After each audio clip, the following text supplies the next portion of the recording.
How to argue with a racist. I'm reading this at the moment. I'm not going to tell you how to do it. I recommend you read this if you'd like to know. I think everyone should read it. It's excellent and, yeah, very educational. Very wise words from Adam Rutherford. But the reason I'm going to wave this at you is not because I want to talk to you about race. I think people who are more educated about that can do that. But as I was reading it, I read this. Humans suffer universally from a syndrome that Richard Dawkins called the tyranny of the discontinuous mind. We yearn to categorise things and fail to recognise continuity. We strain to put things into discrete boxes and define things by what they are rather than what they do. This is a problem in science. ... This is a problem in everything, and obviously the things I talk about here relate to music and music technology, sound, acoustics, physics, engineering, that all relate to that whole that is what we do at Barefaced. And it's something that has driven me mad for a long time. I used to refer to this as humans liking to pigeonhole things. I saw this a lot when I got into music. I was a little kid into rock music and then discovered sort of heavier stuff. And once I delved vaguely into the world of metal, I was like, good Lord, they put everything into lots of different pigeonholes and metal gets subdivided into everything. Whilst there's quite a lot of rock that's just, it's just rock or it's alternative. But even rock, alternative and then subdivides into grunge or whatever, So music subdivides because humans like to put things into discrete boxes. They don't like continuity. And then we see that with speakers, for instance. We see that they're 10-inch, 12-inch, 15-inch. We divide by that.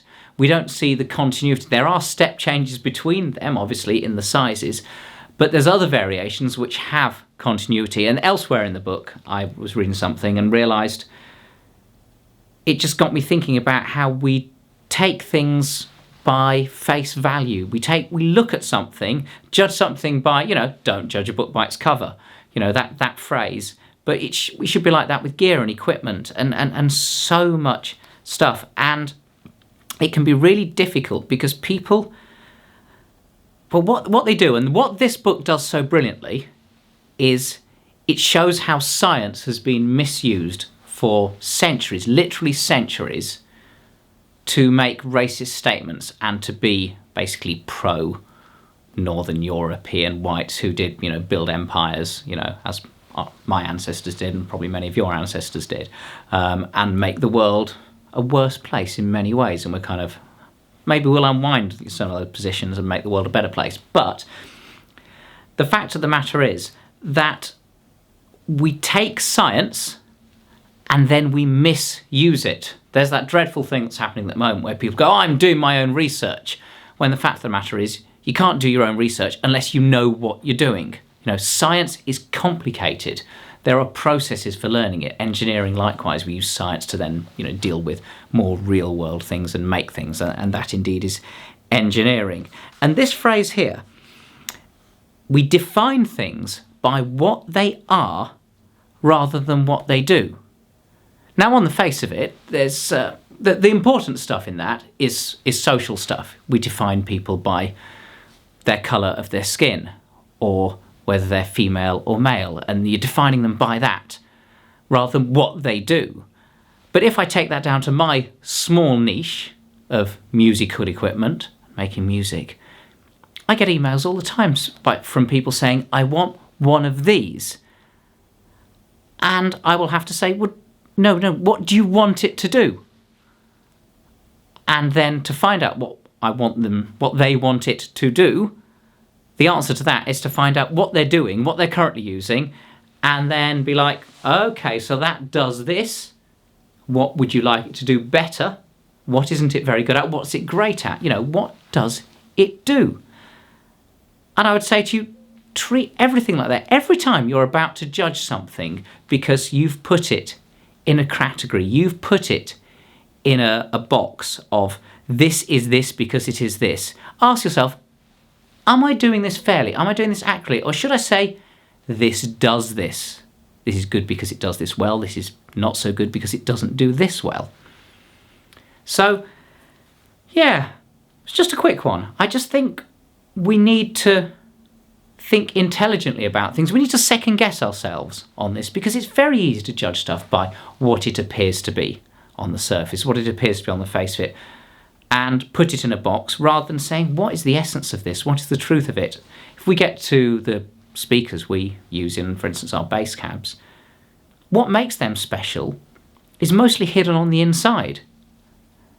And you can tell that they're special because of what they do. But looking at them from the outside, they might just look like everything else. Certainly our 10-inch cabs look particularly like everything else. But what's special is on the inside. You can't see it, but you can perceive it in what they do, even if it's not what they look like. And again, this thing about putting boxes around things rather than it being a continuum. I see this in music I'm making. I don't know what genre I'm making music in, really.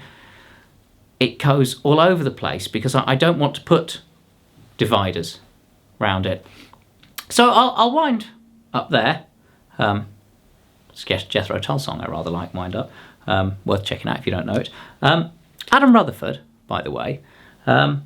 This is a very sensible book, as you can imagine. It's not full of humour. It's not that long. I got it from the library. That's another thing. People, aren't libraries great? If you don't go to the library, go to the library. Support libraries, because they are full of wisdom. Or entertainment, depending on your approach. I generally read easy books, not like this. This is an easy-ish, intelligent book where you learn things. Adam Rutherford has an excellent, I think they call them podcasts nowadays.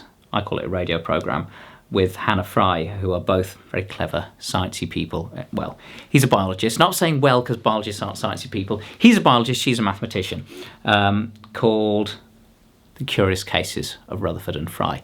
It's on Radio 4, but I believe it's broadcasted across various things.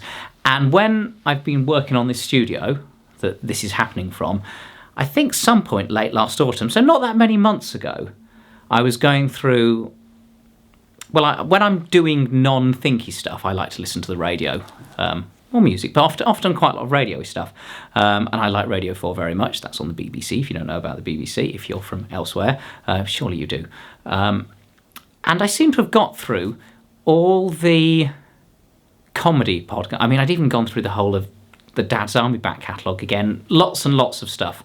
And sort of digging into various sciencey bits. And to my amazement, I came across this podcast where they're answering puzzling questions that puzzle the world. You know, people sending questions about sciencey related things. Like, I think the first one is, why are ginger people ginger, or are ginger people dying out? And off it went from there. It's brilliant. And I've now caught up with the current series. So somehow in the last 5 months of getting stuff done here, I've managed to listen to 19 series of Rutherford and Fry. There was at one point when I was just getting through like a series in a day whilst painting this place or something, and I started to think they were my friends because I was just me and these two disembodied voices in the room with me who are very funny, very entertaining, very educational. So yes, do check that out. So I've finished pitching for them. So yes, this is a Sunday Times bestseller. How to Argue with a Racist. But really, it's more than that. It will arm you with that information, but it will also make you think about the way we as humans tend to make decisions and how we are biased and unscientific. And yeah, stop, catch yourself, think, why am I doing this? And my God, in the world of particularly rock music, which is more my world than... I like jazz, but I don't play jazz. But in the world of rock music, people are very... and the world of record shops, as depicted, say, in high fidelity, things like that, people are very judgmental, people are very pigeonholey, people are very like, these are my tribe, and you are not of my tribe, and you can only use one of these, and this is the thing to this, and you must have a greenback in a Marshall with a Les Paul, or you must use a Strat with this Fender Twin and this old Jensen driver, and it's like, oh, for Christ's sake, people. It is all a continuum. You can do what you want. Stop putting up barriers between things and be open-minded and wise. There, that's my thought for the day or the week, or for now at least. At least it's not me saying, guys, I've got an idea.